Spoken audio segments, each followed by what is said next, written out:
The Analyst, and normally I talk about Hollywood's biggest box office flops. Opening this weekend is the Matt Damon fantasy action film The Great Wall, which, despite being on track to do poor business in the United States, has already done pretty good business overseas, pulling in $224.5 million as of this video, including $170.4 million alone in China, where this film was shot and largely takes place. So, in honor of such lopsided domestic foreign shares, we're counting down the top 10 domestic misses that scored overseas. A few rules, though. 1. The film must have made at least $200 million worldwide. 2. The film must have at least been an American co-production. So foreign films like Monster Hunt, Your Name, Intouchable, and Bean will not be appearing, because those would be far too lopsided. And 3, only one film per franchise. Now let's start the countdown. Number 10, Now You See Me Too. The sequel to the 2013 sleeper hit Now You See Me, this outing failed to be as magical as its predecessor in the States, making just $65.1 million, but it definitely surpassed its predecessor overseas with $269.8 million, led primarily by China, where the film is partially set, with $97.1 million, which, at this moment, is Lionsgate's biggest movie ever there, while also putting up good numbers in South Korea, Russia, France, and Mexico. Foreign share 80.57%. Number 9, The Golden Compass. By far the earliest film to make the list, The Golden Compass came out in December 2007 in an attempt to become the next Narnia or Lord of the Rings, but failed to make an impact here in America with just $70.1 million. Fortunately, it did far better overseas with $302.1 million, making it the first film to make more than $300 million overseas despite making less than $100 million in America, with good numbers coming from the United Kingdom, Japan, France, South Korea, Germany, Spain, Australia, Mexico, and Italy.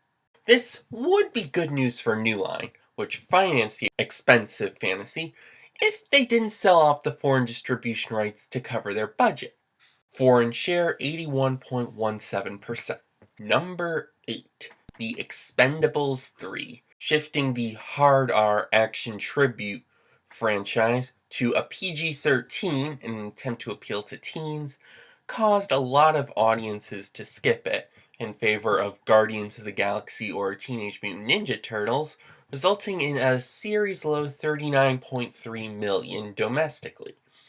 Overseas, however, it recovered ground with $175.3 million, thanks primarily to China, with Brazil in a distant second place among foreign markets. Foreign share 81.68%. Number 7, Gulliver's Travels. Putting Jack Black at the heart of one of the most iconic stories of all time is surely a winning move, right? Wrong! As the poorly received adaptation was ignored domestically with just $42.8 million, as audiences skipped the Night at the Museum wannabe in favor of movies like Tron Legacy and True Grit.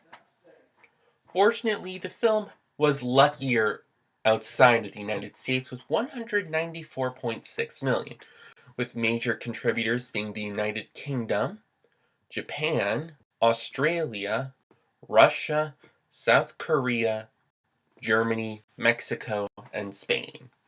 Foreign share 81.98%. Number 6, Resident Evil Retribution. While the Resident Evil films haven't been fantastic performers domestically, they're performing a bit better overseas, with Afterlife, the fourth outing, being the biggest abroad with $240.1 million.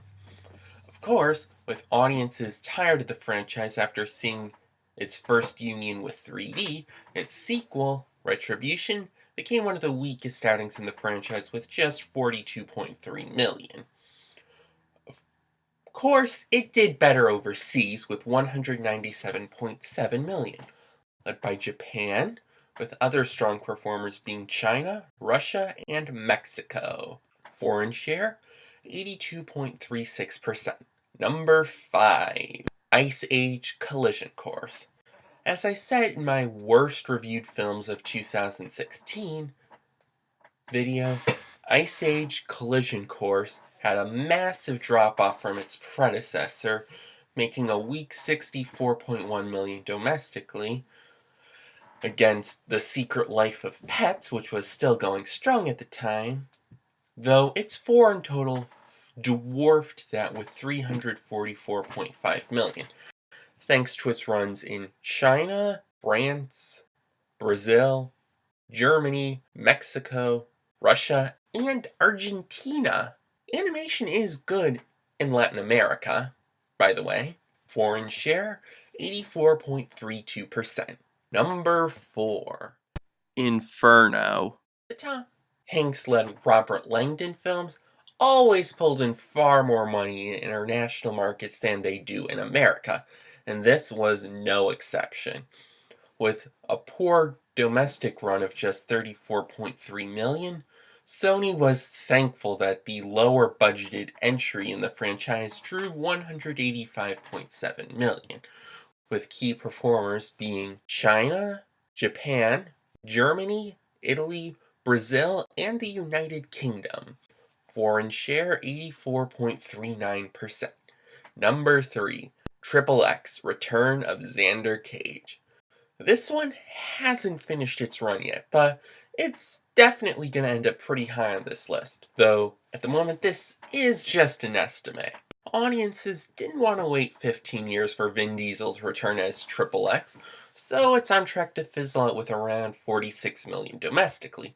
But it's doing better overseas, as it's on track for 290 million outside of the US, led by China, where thanks to Vin Diesel's not inconsiderable star power, it's on track for at least $150 million, with Russia thus far in a distant second place with 10.1 million. Foreign share 86.31%. Number 2. Bridget Jones's Baby. This one's debatable on following the second rule, which I said earlier in this video, as it's more of a British film than an American film, but it's an American co-production, so it can appear on this list.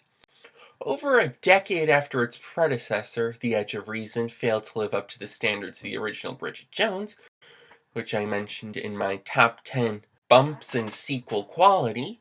Bridget Jones's Baby could only collect 24.3 million domestically, but fared far better overseas with 187.7 million, led by a massive UK performance, while also seeing solid performances in France, Australia, the Netherlands, and Germany. Foreign share 88.56%.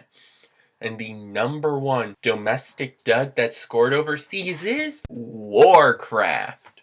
Video game movies aren't well known to be successful, especially domestically, and Warcraft was very much an example of this, as it made a mere 47.4 million in the US.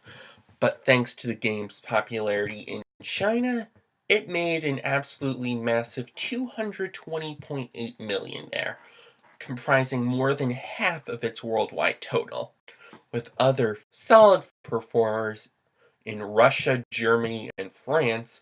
Warcraft would make 386.3 million overseas, for an absolutely lopsided domestic foreign ratio and an easy number 1 slot.